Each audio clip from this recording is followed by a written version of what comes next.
friends, family, and the neighborhood behind me that can hear everything I'm saying. Congratulations to the San Luis Obispo High School class of 2015. I'd like to thank the members of the school board for coming out today to hear yet another one of my long-winded speeches that goes nowhere and will be immediately forgotten. And while I can't promise that this speech will be any different, I can promise you that it will be free of any reference to milk whatsoever, as half the speeches last year touched upon that subcategory of dairy. A decorated war hero, an American legend, stood amidst his fellow soldiers the eve before a battle and told them in confidence what would later be known as some of his final words. All we need is a little energon and a lot of luck.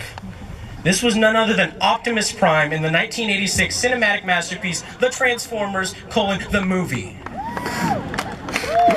As much as I respect Mr. Prime and all his efforts to save humanity, I find myself firm in the belief that no, it's not a little energon and a lot of luck, but a lot of energon and a little luck.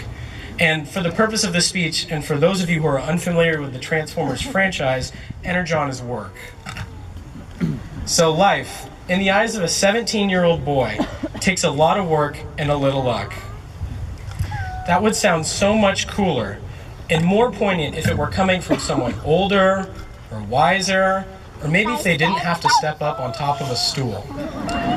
But no, it's coming from me, and there's no reason I can't make it any more emotionally powerful than one of the 7 billion people more qualified to give this speech than myself. Now work. Even the word has a harsh sound to it. I know for the better part of my childhood, I avoided any and all work.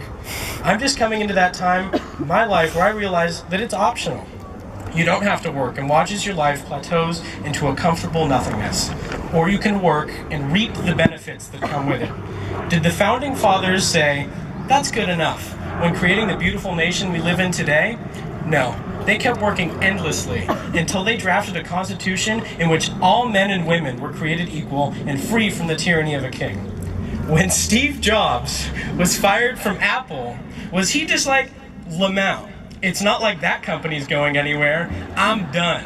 No, he went on to found companies such as Next and Pixar, one of those you've heard of, fulfilling his dreams. When I ran out of examples to use for this speech, did I give up? No, I did the best thing that I'm good at. I talked about myself.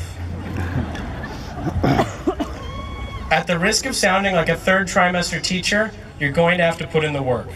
If you're going to be anything like the person you want to be, it will take hard work and dedication, 2 qualities which all of my fellow graduates possess. I know you all have this within you, because if you didn't, you wouldn't be here. You've conquered the past 13 years, yes, I count the labor-intensive kindergarten, by storm. You've learned to work with a new administration and form a prosperous relationship that will reshape San Luis Obispo High School till the end of time. With this energy you can go out into the world and follow your dreams. Some of you have a solid list of what you want to accomplish. Some of you have an idea of what you might want to do.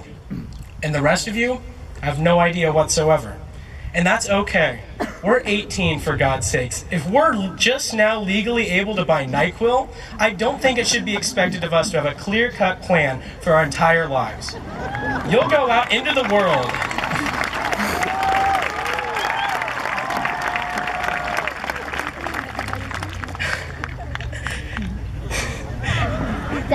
You'll go out into the world, meet people, try new things, and become the men and women you want to be. The men and women that this world needs. And maybe someday along that long path that is life, you'll figure out what you want to do. Now, I once read on the back of a Cheerios box that it's never too late to follow your dreams, which now that I'm thinking about it, sounds more appropriate on the back of a Raisin Bran or Special K box. Now, I just broke my earlier promise about not discussing dairy-based meals just to prove this point. Find what you do and love it, but it'll take a lot of energon and a lot of luck. And as for luck, luck is those little moments that glue our life together.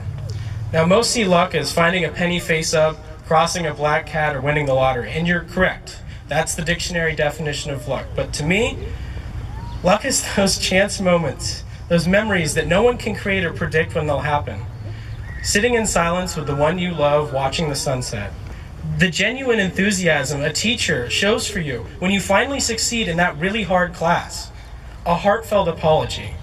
Every time you've tripped up the red stairs and tried to play it off as cool.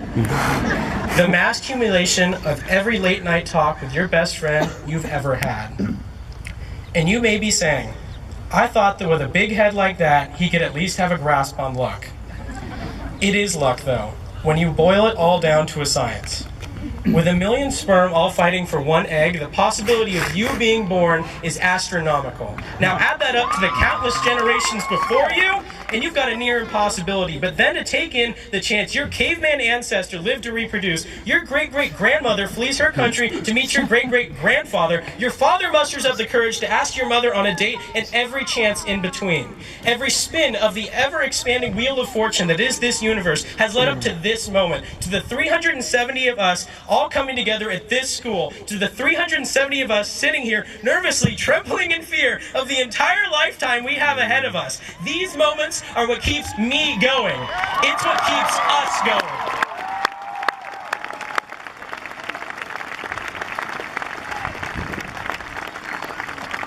Some will be your defining moments. Some you may remember in the strangest places. And most you might just forget altogether. But to look at them all from a different point of view could be viewed nothing short of an artistic masterpiece. Class of 2015, the giant talking robot truck had it wrong. But to be fair, I can't claim I've got it completely right either. Life is a lot of work and a lot of luck. And as unique as you all are, so is your recipe for success. We're all just different cocktails of qualities, memories, and dreams. A cosmic concoction to make up the men and women we're going to be. And though it pains me to see us dissipate, because I believe we've just mastered the recipe, I'm reminded of something a fellow large-headed boy named Charlie Brown once said. Why can't we get all the people together in the world that we really like and then just stay together? I guess that wouldn't work. Someone would leave. Someone always leaves. And we would have to say goodbye. I hate goodbyes. I know what I need. I need more hellos. Class of 2015, with these bittersweet goodbyes and frightening hellos, we will lead the next and best generation of American heroes. You mean the world to me, and I want to thank you all for life in the best place with the best people. Thank you.